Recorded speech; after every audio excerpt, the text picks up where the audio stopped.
Gare à celui qui rencontrera sur sa route cette créature. De sa silhouette longue et filiforme, il se cache dans l'ombre. De sa tête sans visage, il épie. Aucun geste, aucun mouvement, rien.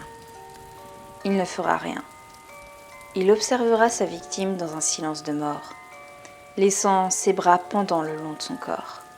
Il attendra, encore et encore, jusqu'à ce que sa cible, rendue folle par sa présence, ne commette l'irréparable. Alors, il reprendra son chemin en quête de la prochaine âme à accueillir. Et salut toi! Alors on commence avec la creepypasta la plus connue au monde, j'ai nommé Slenderman. Alors oui, je vends carrément mes miches pour surfer sur un truc qui fait le buzz et puis gagner des vues, mais j'assume totalement. Et si jamais tu sais pas ce que c'est un creepypasta, et bah tout simplement j'ai fait une vidéo dessus qui est sortie hier, tu peux la regarder, je te la mets dans le petit i qui est là, bref. Tu peux aller la regarder. Alors aujourd'hui du coup on va découvrir ou redécouvrir ce qu'est Slenderman.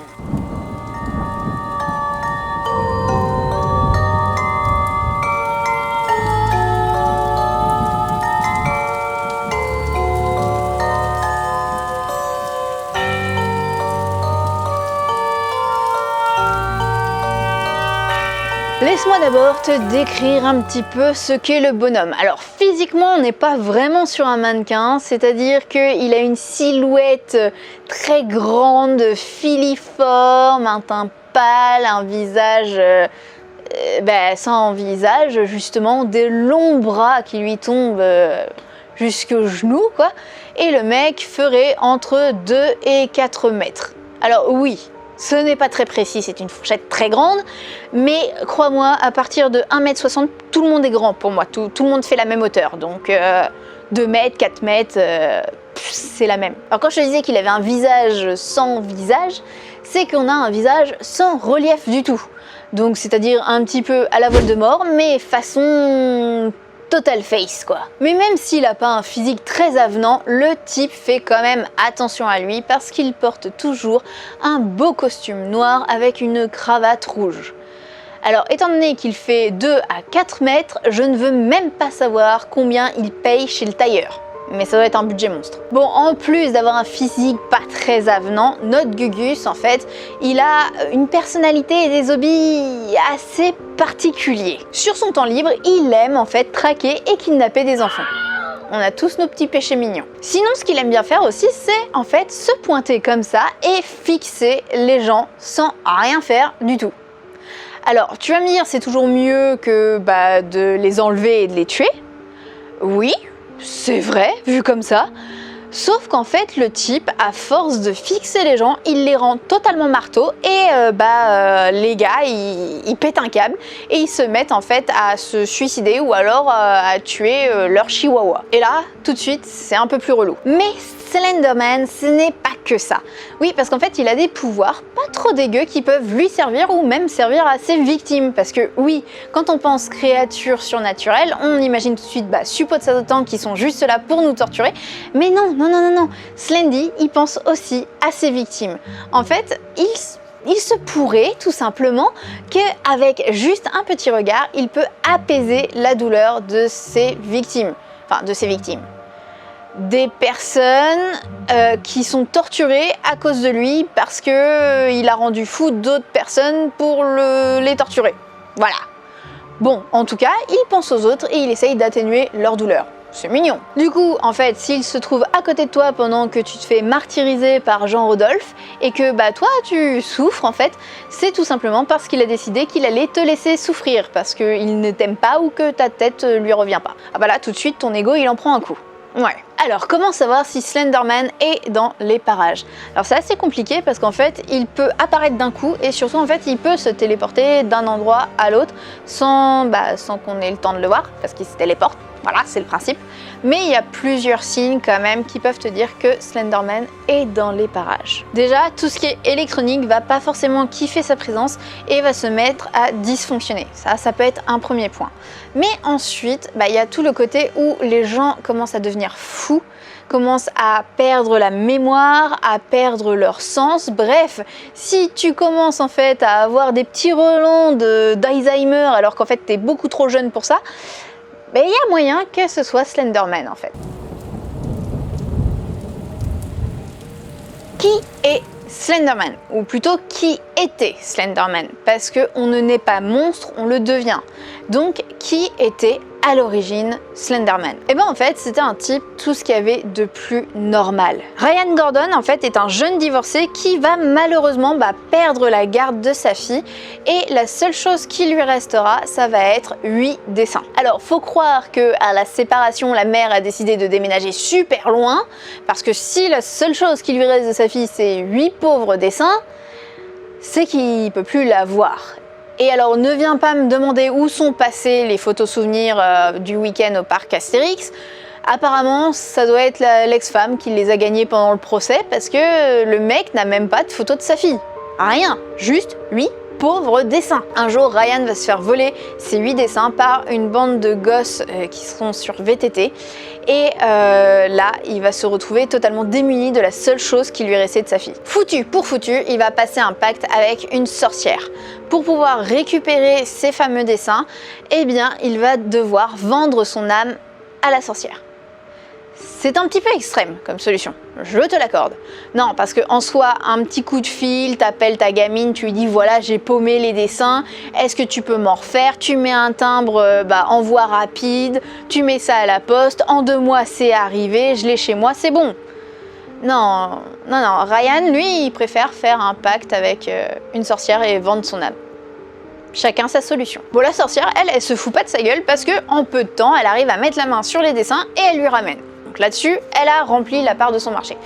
Le seul problème, c'est que les gosses, en fait, ils ont gribouillé sur les dessins. Et ça, Ryan, il va pas trop aimer.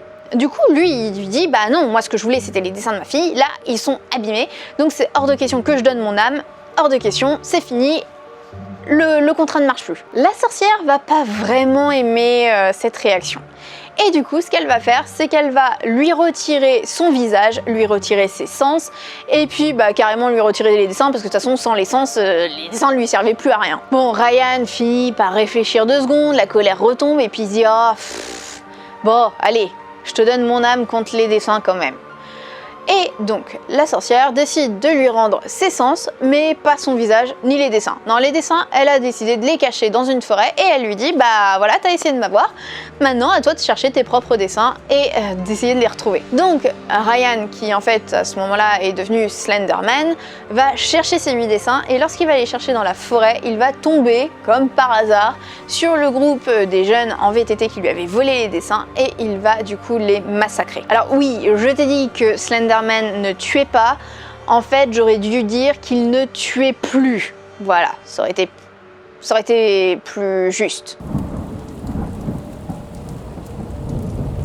Cette légende en fait c'est un creepypasta donc venu d'internet et elle a été écrite par un certain Victor Surge, qui en fait de son vrai nom s'appelle Eric Knudsen.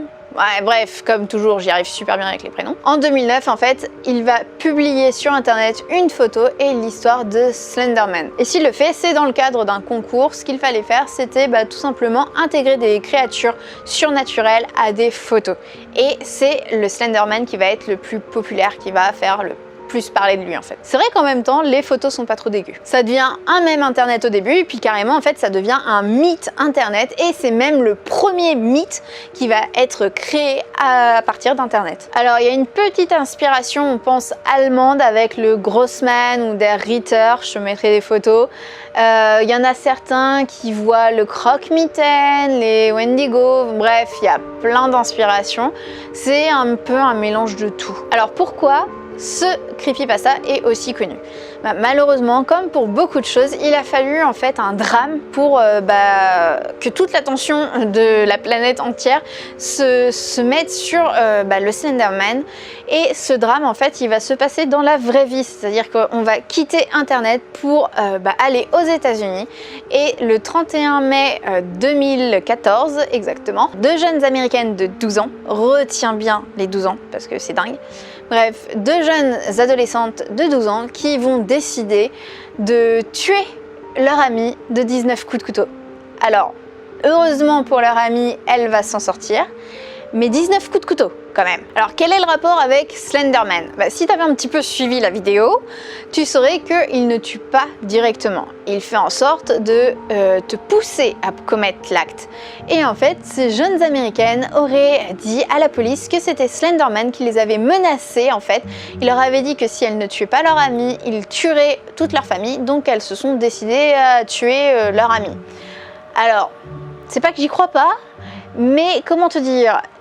La police a retrouvé quand même dans le journal intime d'une de ces adolescentes tout un texte où elle disait qu'elle était devenue fanatique et qu'elle adorait Slenderman et qu'elle voulait devenir son disciple.